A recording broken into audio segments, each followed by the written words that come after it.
if this is what you saw just feet away from where you sleep? A group of people obviously trying to hide their faces, causing problems at nighttime.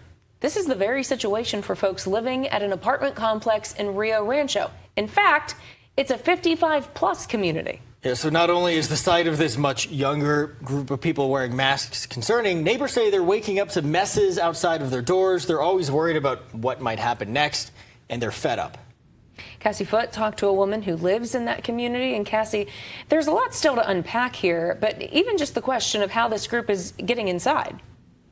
Yeah, especially because the doors lock at Casa de Encantada apartments at nighttime, and it is clear the people in this group don't qualify for a 55-plus community. The woman I spoke to says right now the group is behind vandalism in the complex, rotten food smeared in the hallways, and banging on doors late at night. But she's worried if someone doesn't get control, the situation could escalate.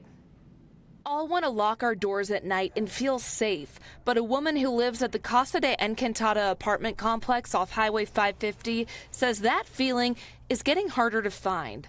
And what you see in this picture is why. You have these individuals running down your hallways or walking down your hallways covered with masks, all dressed in black. You know, they look like they're up to something. This woman does not want her face shown on camera, but she did give us her first name, Julie. She says this masked group, which looks like teens or young adults, has shown up in the hallways several times this year, banging on their doors and throwing rotten food late at night.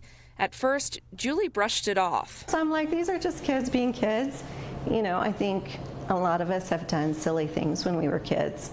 I find that very normal, but this is becoming a common occurrence. And as they keep coming back, her concern grows, especially because all the doors lock after a certain time, and these people are not any of her neighbors. Is someone going out and smoking and leaving their keys in the apartment so they can just easily come back in and forgetting, or are they doing it to allow someone else to come in? We're really not sure. The complex is also senior living for people 55 and older. Some of them are handicapped. They can't defend themselves.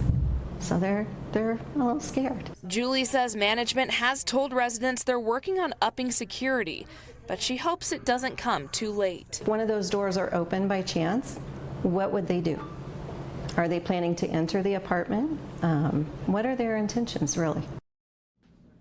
A spokesperson for Rio Rancho police confirmed they have responded to the complex twice for reports of criminal damage to property by 2 different residents, once in early August and once just last weekend. Tessa, Trevor,